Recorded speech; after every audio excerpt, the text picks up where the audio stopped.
ಮೂರನೇ ತರಗತಿ ಕನ್ನಡ ಪಾಠ 13 ಹೊಯ್ಸಳ ಪ್ರಶ್ನೋತ್ತರಗಳು.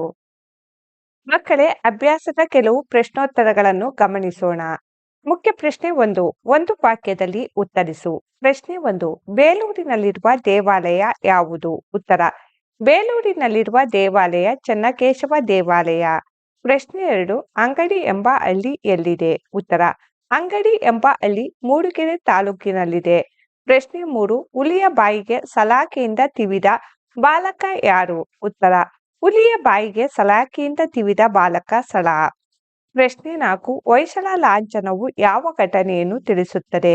ಉತ್ತರ: ಹೊಯ್ಸಳ ಲಾಂಛನವು ಸಳನು ಹುಲಿಯನ್ನು ಕೊಂದ ಘಟನೆಯನ್ನು ತಿಳಿಸುತ್ತದೆ. ಪ್ರಶ್ನೆ 5. ಸಳನಿಗೆ ಹೊಯ್ಸಳ ಎಂದು ಯಾರು ಹೇಳಿದರು? ಉತ್ತರ: ಜೈನ ಗುರು ಒಬ್ಬರು ಸಳನಿಗೆ ಹೊಯ್ಸಳ ಎಂದು ಹೇಳಿದರು. ಪ್ರಶ್ನೆ 6. ಚೆನ್ನಕೇಶವ ದೇವಾಲಯವನ್ನು ಯಾರು ಕಟ್ಟಿಸಿದರು? ಉತ್ತರ: ಚೆನ್ನಕೇಶವ ದೇವಾಲಯವನ್ನು ವಿಷ್ಣುವರ್ಧನನು ಕಟ್ಟಿಸಿದನು. ಮುಖ್ಯ ಪ್ರಶ್ನೆ 2. 2-3 ವಾಕ್ಯಗಳಲ್ಲಿ ಉತ್ತರಿಸು. ಪ್ರಶ್ನೆ 1. ಸಳನ ಮನೆತನಕ್ಕೆ ಹೊಯ್ಸಳ ಎಂಬ ಹೆಸರು ಹೇಗೆ ಬಂತು? ಉತ್ತರ: ವಾಸಂತಿ ದೇವಿಯ ಗುಡಿಯಲ್ಲಿ ಜೈನ ಗುರುಗಳು ಪಾಠ ಮಾಡುತ್ತಿದ್ದಾಗ ಹೆಬ್ಬುಲಿಯು ಆರ್ಭಟಿಸುತ್ತಾ ಗುರುಗಳ ಕಡೆಗೆ ಬರುತ್ತದೆ. ಎಲ್ಲ ಶಿಷ್ಯರು ಹೌಹಾರಿ ಓಡುವರು. ಶಿಷ್ಯರಲ್ಲಿ ಒಬ್ಬನಾದ ಸಳನು ಗುರುಗಳ ರಕ್ಷಣೆಗೆ ನಿಂತನು. ಗುರುಗಳು ಅವನ ಕೈಗೆ ಒಂದು ಕಬ್ಬಿಣದ ಸಲಾಕೆ ಕೊಟ್ಟು ಹೊಯ್ಸಳ ಹೊಯ್ಸಳ ಎಂದು ಕೂಗಿ ಹೇಳಿದರು. ಸಳನು ಹೆದರದೆ ಸಲಾಕೆಯನ್ನು ಹುಲಿಯ ಬಾಯಲ್ಲಿ ತೂರಿಸಿ ಅದನ್ನು ಕೊಂದು ಹಾಕಿದನು. ಹುಲಿಯನ್ನು ಮಣಿಸಿದ ಈ ಘಟನೆಯಿಂದ ಸಳನ ಮನೆತನಕ್ಕೆ ಹೊಯ್ಸಳ ಎಂಬ ಹೆಸರು ಬಂದಿತು. ಪ್ರಶ್ನೆ 2. ಜನರು ಸಳನನ್ನು ತಮ್ಮ ದೊರೆ ಎಂದು ಒಪ್ಪಲು ಕಾರಣವೇನು? ಉತ್ತರ: ಸಳನು ಹುಲಿಯನ್ನು ಮಣಿಸಿದ ಸುದ್ದಿ ಗ್ರಾಮದಲ್ಲೆಲ್ಲ ಹರಡಿತು. ಗುರುಗಳು ಈ ವೀರನನ್ನು ನೀವು ನಿಮ್ಮ ದೊರೆಯನ್ನಾಗಿ ಮಾಡಿಕೊಳ್ಳಿ, ಇವನು ನಿಮ್ಮೆಲ್ಲರನ್ನು ಕಾಪಾಡುವನು ಎಂದರು. ಈ ಕಾರಣಕ್ಕಾಗಿ ಸಳನನ್ನು ಜನರು ತಮ್ಮ ದೊರೆ ಎಂದು ಒಪ್ಪಿಕೊಂಡರು. ಪ್ರಶ್ನೆ 3. ಹೊಯ್ಸಳರಿಂದ ನಿರ್ಮಾಣಗೊಂಡ ಪ್ರಸಿದ್ಧ ದೇವಾಲಯಗಳು ಯಾವುವು? ಉತ್ತರ: ಬೇಲೂರು, ಹಳೇಬೀಡು ಹಾಗೂ ಸೋಮನಾಥಪುರದ ದೇವಾಲಯಗಳು ಹೊಯ್ಸಳರಿಂದ ನಿರ್ಮಾಣಗೊಂಡ ಪ್ರಸಿದ್ಧ ದೇವಾಲಯಗಳಾಗಿವೆ. ಪ್ರಶ್ನೆ 3. ಈ ಮಾತನ್ನು ಯಾರು ಯಾರಿಗೆ ಹೇಳಿದರು ಬರೆ. 1. ಗುರುಗಳೇ, ಅಲ್ಲಿ ಕಾಣುತ್ತಿರುವ ಊರು ಯಾವುದು? ಯಾರು ಹೇಳಿದರು? ಈ ಮಾತನ್ನು ವರುಣ ಕೇಳುವನು. ಯಾರಿಗೆ ಹೇಳಿದರು? ಗುರುಗಳಿಗೆ ಕೇಳುವನು. 2. ಈ ವೀರನನ್ನು ನೀವು ನಿಮ್ಮ ದೊರೆಯನ್ನಾಗಿ ಮಾಡಿಕೊಳ್ಳಿ. ಯಾರು ಹೇಳಿದರು? ಈ ಮಾತನ್ನು ಗುರುಗಳು ಹೇಳುವರು. ಯಾರಿಗೆ ಹೇಳಿದರು? ಗುಂಪು ಗುಂಪಾಗಿ ಬಂದ ಗ್ರಾಮದ ಜನರಿಗೆ ಹೇಳುವರು. 3. ಬಲೆ ಸಳ, ಒಳ್ಳೆಯ ಕೆಲಸ ಮಾಡಿದೆ. ಯಾರು ಹೇಳಿದರು? ಈ ಮಾತನ್ನು ಗುಂಪು ಗುಂಪಾಗಿ ಬಂದ ಗ್ರಾಮದ ಜನರು ಹೇಳಿದರು. ಯಾರಿಗೆ ಹೇಳಿದರು? ಸಳನಿಗೆ ಹೇಳಿದರು. ಮುಖ್ಯ ಪ್ರಶ್ನೆ 4. ಕೊಟ್ಟಿರುವ ವಾಕ್ಯಗಳನ್ನು ಸರಿಪಡಿಸಿ ಬರೆ. 1. ಈ ದೇವಾಲಯವು ನಿರ್ಮಾಣವಾಗಿದೆ ನಕ್ಷತ್ರಾಕಾರದ ಜಗಳಿಯ ಮೇಲೆ. ಸರಿಪಡಿಸಿರುವ ವಾಕ್ಯ: ನಕ್ಷತ್ರಾಕಾರದ ಜಗಳಿಯ ಮೇಲೆ ಈ ದೇವಾಲಯವು ನಿರ್ಮಾಣವಾಗಿದೆ. 2. ರಕ್ಷಣೆಗೆ ನಿಂತನು ಗುರುಗಳ ಸಳನು. ಸರಿಪಡಿಸಿರುವ ವಾಕ್ಯ: ಸಳನು ಗುರುಗಳ ರಕ್ಷಣೆಗೆ ನಿಂತನು. 3.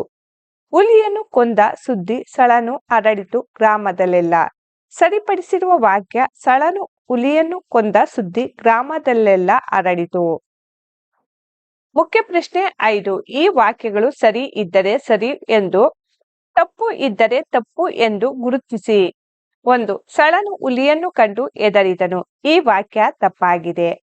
2. ವಾಸಂತಿ ದೇವಿಯ ಗುಡಿಯಲ್ಲಿ ಜೈನ ಗುರು ಒಬ್ಬರು ಮಕ್ಕಳಿಗೆ ಪಾಠ ಹೇಳಿಕೊಡುತ್ತಿದ್ದರು. ಈ ವಾಕ್ಯ ಸರಿಯಾಗಿದೆ. 3. ಬೇಲೂರಿನಲ್ಲಿರುವುದು ಚೆನ್ನಕೇಶವ ದೇವಾಲಯ. ಈ ವಾಕ್ಯ ಸರಿಯಾಗಿದೆ. 4. ಗುರುಗಳು ಹುಲಿಯನ್ನು ಕೊಂದರು. ಈ ವಾಕ್ಯ ತಪ್ಪಾಗಿದೆ. ಸಾಮರ್ಥ್ಯಾಧಾರಿತ ಅಭ್ಯಾಸ. ಪಠ್ಯವನ್ನು ಓದಿ ಸಂಭಾಷಣೆಗಳನ್ನು ಅರ್ಥ ಮಾಡಿಕೊಂಡು ಪ್ರಶ್ನೆಗಳಿಗೆ ನಿನ್ನ ನೋಟ್ ಪುಸ್ತಕದಲ್ಲಿ ಉತ್ತರಿಸು. ಪ್ರಶ್ನೋತ್ತರಗಳನ್ನು ಗಮನಿಸಿ ಮಕ್ಕಳೇ. ಪ್ರಶ್ನೆ 1. ಬಸ್ಸಿನಲ್ಲಿ ನಡೆದ ಸಂಭಾಷಣೆಯಲ್ಲಿ ಭಾಗವಹಿಸಿದವರು ಯಾರು ಯಾರು? ಉತ್ತರ: ವರುಣ, ರಮಾ, ಶಂಕರ, ವಿಶ್ವಾಸ್, ಸ್ವಾತಿ, ವೇಣು, ಶಾಲಿನಿ, ದರ್ಶನ್, ಸ್ಫೂರ್ತಿ ಹಾಗೂ ಸುಪ್ರೀತಾ ಇವರು ಬಸ್ಸಿನಲ್ಲಿ ನಡೆದ ಸಂಭಾಷಣೆಯಲ್ಲಿ ಭಾಗವಹಿಸಿದರು. ಪ್ರಶ್ನೆ 2. ದೇವಾಲಯದ ಪ್ರಾಂಗಣದಲ್ಲಿ ಯಾವ ವಿಷಯದ ಬಗ್ಗೆ ಮಾತುಕತೆ ನಡೆಯಿತು? ಉತ್ತರ. ದೇವಾಲಯದ ಪ್ರಾಂಗಣದಲ್ಲಿ ದೇವಾಲಯದ ನಿರ್ಮಾಣದ ಕುರಿತು ಹಾಗೂ ಮದಾನಿಕ ವಿಗ್ರಹಗಳ ಬಗ್ಗೆ ಮಾತುಕತೆ ನಡೆಯಿತು. ಪ್ರಶ್ನೆ 3. ಹೊಯ್ಸಳ ಲಾಂಛನದ ಬಗ್ಗೆ ವಿವರಣೆ ನೀಡಿದವರು ಯಾರು? ಉತ್ತರ. ಹೊಯ್ಸಳ ಲಾಂಛನದ ಬಗ್ಗೆ ವಿವರಣೆ ನೀಡಿದವರು ಶಿಕ್ಷಕಿ. ಭಾಷಾ ಚಟುವಟಿಕೆ. ಮುಖ್ಯ ಪ್ರಶ್ನೆ 1. ಮಾದರಿಯಂತೆ ಕೂಡಿಸಿ ಬರೆ. ಮಾದರಿ: ಹಣ ಪ್ಲಸ್ ವಂತ ಹಣವಂತ, ಧೈರ್ಯ ಪ್ಲಸ್ ವಂತ ಧೈರ್ಯವಂತ, ಬುದ್ಧಿ ಪ್ಲಸ್ ವಂತ ಬುದ್ಧಿವಂತ, ಗುಣ ಪ್ಲಸ್ ವಂತ ಗುಣವಂತ, ಶೀಲ ಪ್ಲಸ್ ವಂತ ಶೀಲವಂತ, ಛಲ ಪ್ಲಸ್ ವಂತ ಛಲವಂತ. ಮುಖ್ಯ ಪ್ರಶ್ನೆ 2. ಕೊಟ್ಟಿರುವ ವಾಕ್ಯಗಳಿಗೆ ಸೂಕ್ತ ಲೇಖನ ಚಿಹ್ನೆಗಳನ್ನು ಹಾಕು. 1. ಆಹಾ, ಈ ಜಲಪಾತವು ಎಷ್ಟು ಅದ್ಭುತವಾಗಿದೆ. ಈ ವಾಕ್ಯಗಳಿಗೆ ಲೇಖನ ಚಿಹ್ನೆಗಳನ್ನು ಹಾಕಲಾಗಿದೆ. ಗಮನಿಸಿ ಮಕ್ಕಳೇ. ಆಹಾ, ಈ ಜಲಪಾತವು ಎಷ್ಟು ಅದ್ಭುತವಾಗಿದೆ. ಇಲ್ಲಿ ಭಾವಸೂಚಕ ಚಿಹ್ನೆಯನ್ನು ಕೊನೆಯಲ್ಲಿ ಪೂರ್ಣ ವಿರಾಮ ಚಿಹ್ನೆಯನ್ನು ಹಾಕಲಾಗಿದೆ. ಗಮನಿಸಿ ಮಕ್ಕಳೇ. 2. ಗುರುಗಳೇ, ರಸ್ತೆ ಅಪಘಾತಗಳನ್ನು ತಪ್ಪಿಸಲು ಸಾಧ್ಯವಿಲ್ಲವೇ?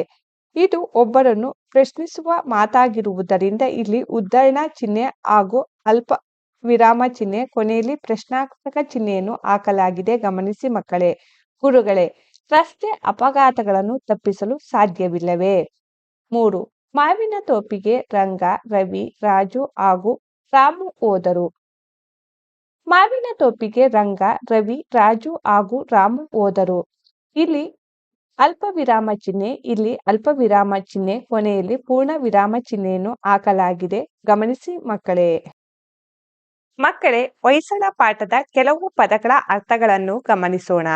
ಪದಗಳ ಅರ್ಥ: ಪ್ರಾಂಗಣ, ಅಂಗಣ, ನಿರ್ಮಾಣ, ಸೃಷ್ಟಿ ಅಥವಾ ರಚನೆ, ಅಪೂರ್ವ, ವಿಶೇಷ ಅಥವಾ ಇಂದಿಲ್ಲದ, ನಯನ, ಕಣ್ಣು, ಮನೋಹರ, ಆಕರ್ಷಣೀಯ, ಬಹು ಸುಂದರವಾದ, ಲಾಂಛನ, ಗುರುತು, ಮುದ್ರೆ ಅಥವಾ ಚಿಹ್ನೆ, ಆರ್ಭಟಿಸು, ಗಟ್ಟಿಯಾಗಿ ಕೂಗು, ಅಬ್ಬರಿಸು, ಹೌಹಾರು, ಬೆಚ್ಚಿ ಬೀಳು, ದೊರೆ, ರಾಜ ಅಥವಾ ಅರಸ, ಪ್ರಸಿದ್ಧಿ, ಕೀರ್ತಿ ಅಥವಾ ಖ್ಯಾತಿ, ತೊಲೆ, ಮರದ ದಿಮ್ಮೆ, ಓಯ್ ಒಡೆ, ಮಣಿಸು, ಸೋಲಿಸು. ಹೊಯ್ಸಳ ಪಾಠದಲ್ಲಿ ಬರುವ ಕೆಲವು ಟಿಪ್ಪಣಿ ಪದಗಳನ್ನು ಗಮನಿಸೋಣ. ಮೋಹಕ: ಮನಸ್ಸನ್ನು ಸೆರೆ ಹಿಡಿಯುವ. ಮದಾನಿಕ ವಿಗ್ರಹಗಳು: ಶಿಲಾ ಕಂಬಗಳಲ್ಲಿ ಜೋಡಿಸಿರುವ ಸ್ತ್ರೀ ಶಿಲ್ಪಗಳು. ಚಿತ್ರಪಟಿಕೆ: ಪಟಿಕೆಯ ರೂಪದಲ್ಲಿ ಜೋಡಿಸಿರುವ ಶಿಲ್ಪಗಳು.